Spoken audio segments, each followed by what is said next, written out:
اپنے اصل مقصد یعنی تقریری پروگرام کی طرف ہم چلتے ہیں، اور اس محفل میں ہم ایک نوجوان بالکل ینگ عالم مولانا و مفتی محمد صفوان صاحب قاسمی دامت برکاتہم العالیہ کو میں بڑے ہی محبت کے ساتھ ان سے درخواست کرتا ہوں، التماس کرتا ہوں کہ وہ آئیں اور 15 منٹ انہیں وقت دیا جا رہا ہے، 15 سے 15 منٹ اپنی باتیں مکمل فرمائیں۔ حضرت مولانا مفتی محمد صفوان صاحب قاسمی۔ السلام علیکم ورحمۃ اللہ وبرکاتہ۔ ان الحمد للہ وحدہ والصلاة والسلام علی من لا نبی بعدہ، اما بعد، قال اللہ تبارک و تعالی فی القرآن المجید، اعوذ باللہ من الشیطان الرجیم، بسم اللہ الرحمن الرحیم، وَلَقَدْ كَرَّمْنَا بَنِي آدَمَ وَحَمَلْنَاهُمْ فِي الْبَرِّ وَالْبَحْرِ وَرَزَقْنَاهُمْ مِنَ الطَّيِّبَاتِ وَفَضَّلْنَاهُمْ عَلَى كَثِيرٍ مِّمَّنْ خَلَقَ تَفْضِيلًا۔ وقال النبي صلى الله عليه وسلم: المسلم من سلم المسلمون من لسانه ويده، او كما قال عليه الصلاة والسلام۔ اسٹیج پر رونق افروز ہمارے استاد حضرت مولانا ابرار احمد صاحب قاسمی دامت برکاتہم اور عزیز ساتھیوں، بہت ہی خوشی اور مسرت کا مقام ہے کہ یہاں ایک گھر کے افتتاح کے موقع پر ہم اور آپ جمع ہوئے ہیں۔ اللہ رب العزت نے یوں تو بے شمار مخلوقات پیدا فرمائے ہیں، لیکن ان مخلوقات میں اللہ رب العزت نے انسانوں کو سب سے اعلیٰ اور سب سے اشرف بنایا ہے، اور اللہ رب العزت نے انسانوں کو مکرم بنایا ہے، قابل احترام بنایا ہے۔ اور اللہ رب العزت قرآن پاک میں فرماتے ہیں وَلَقَدْ كَرَّمْنَا بَنِي آدَمَ، کہ ہم نے انسانوں کو مکرم بنایا ہے، انسانوں کو قابل احترام بنایا ہے۔ تمام مخلوقات ہماری پیدا کی ہوئی ہیں، زمین و آسمان، یہ ستارے، چاند، سورج، یہ نظارے، یہ بہاریں ہماری وجہ سے ہے، لیکن ان تمام مخلوقات میں ہم نے انسانوں کو اشرف المخلوقات بنایا ہے اور انسانوں کو مکرم بنایا ہے۔ اور تمام مخلوقات کو اللہ رب العزت نے انسانوں کے لیے بنایا ہے، اور انسانوں کو اللہ رب العزت نے آخرت کے لیے بنایا ہے۔ میرے عزیز ساتھیوں، جب انسان قابل احترام ہے، جب انسان سب سے اعلیٰ اور اشرف ہے، تو پھر انسان کی عزت، انسان کی حرمت،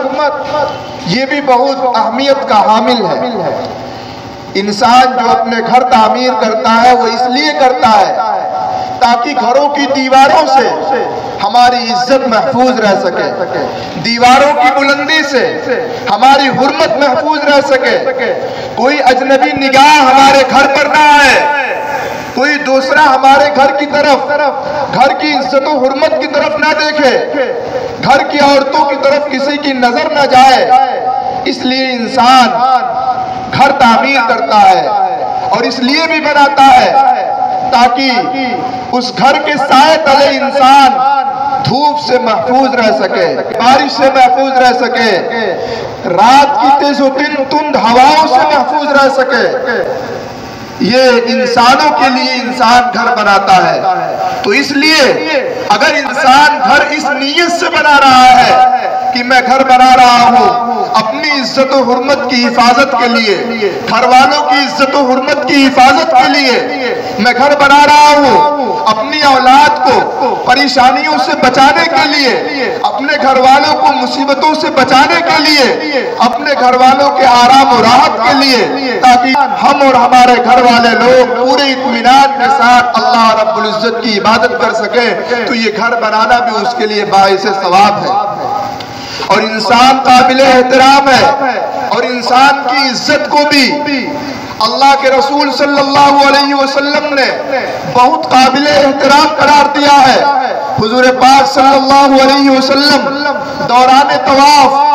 کعبہ شریف کا طواف کرتے ہوئے آپ علیہ الصلوۃ والسلام کعبہ شریف کو مخاطب کر کے فرماتے ہیں، اے کعبہ تو کتنا باعزت ہے، تیری کتنی حرمت اور عزت ہے، اے کعبہ تو بہت عظیم الشان ہے اور تیرا بہت مقام و مرتبہ ہے، لیکن آگے فرماتے ہیں کہ اے کعبہ ایک مومن کی عزت و حرمت تم سے بھی بڑھ کر ہے۔ اس سے ایک انسان اور ایمان والے انسان کی حرمت کا اندازہ لگتا ہے۔ اس لیے گھر اگر انسان اس لیے تعمیر کر رہا ہے تاکہ ہماری عزت و حرمت محفوظ رہے تو انشاءاللہ یہ گھر بنانا بھی اس کے لیے باعث ثواب ہوگا۔ پھر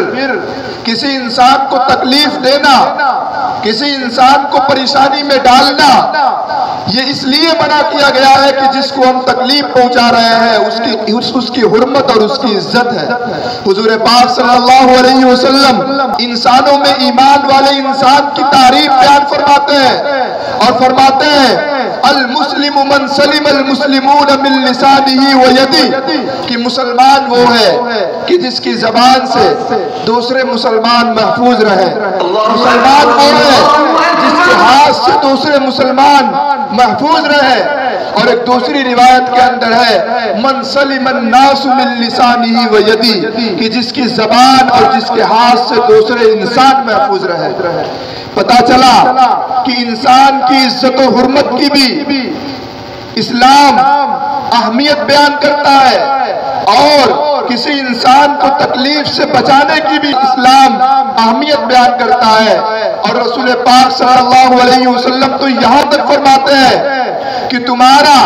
کسی اپنے بھائی کو مسکرا کر دیکھ لینا بھی صدقہ ہے۔ اس لیے انسان بھی قابل احترام ہے، انسان کی عزت و حرمت بھی قابل احترام ہے، اور انسان کو تکلیف سے دور کرنا بھی ہم سب کے لیے نہایت ضروری ہوا کرتا ہے۔ اور جو گھر انسان کی عزت و حرمت کی حفاظت کرے، جو چہار دیواری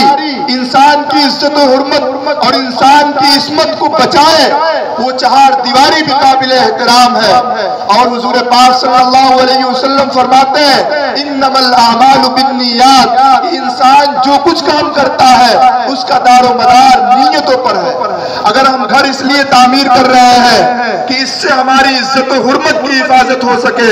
گھر اس لیے تعمیر کر رہے ہیں کہ ہماری اولاد، ہماری بیوی بچوں کو کوئی تکلیف نہ ہو، وہ دھوپ سے محفوظ رہ سکے، وہ بارش سے محفوظ رہ سکے، وہ تیز و تند ہواؤں سے محفوظ رہ سکے، تو یہ گھر بنانا بھی ہمارے لیے باعث ثواب ہے۔ حتیٰ کہ محدثین لکھتے ہیں کہ گھر تو دور کی بات، اس گھر کا ایک جنگلہ بھی اگر انسان اس لیے تعمیر کرا رہا ہے، اس لیے تیار کرا رہا ہے کہ اس جنگلے اور اس روشن دان سے اذان کی آواز آئے گی، تو یہ جنگلہ اور یہ روشن دان بنانا بھی اس کے لیے باعث ثواب ہے۔ اسلام رہبانیت کا نام نہیں ہے، اسلام گھر بار کو چھوڑ کر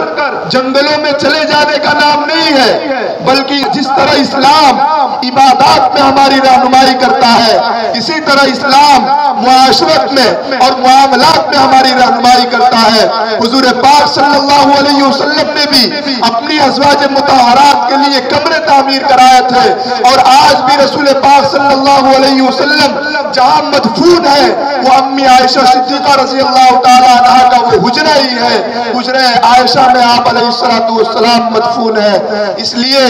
گھر کو اگر انسان تعمیر کرا رہا ہے اس لیے کہ اس سے عزت و حرمت کی حفاظت ہو سکے تو یہ بھی اس کے لیے باعث ثواب ہے، اور اس لیے باعث ثواب ہے کہ اس گھر میں رہنے والے لوگ قابل احترام ہیں، مکرم ہیں۔ اللہ تعالیٰ فرماتے ہیں وَلَقَدْ كَرَّمْنَا بَنِي آدَمَ وَحَمَلْنَاهُمْ فِي الْبَرِّ وَالْبَحْرِ۔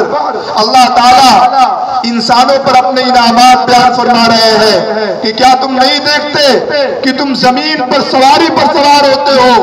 اور زمین پر بھی تم سواری کرتے ہو، دریاؤں میں تم سواری کرتے ہو، کشتیوں اور جہازوں میں تم سواری کرتے ہو، یہ اس لیے تم اس طرح کرتے ہو کہ ہم نے تمہیں قابل احترام بنایا ہے، تمہارے تابع ہم نے جانوروں کو کر دیا ہے، ان جانوروں کے پشت پر تم سوار ہوتے ہو۔ ذرا انسان غور کرے کہ اگر کوئی انسان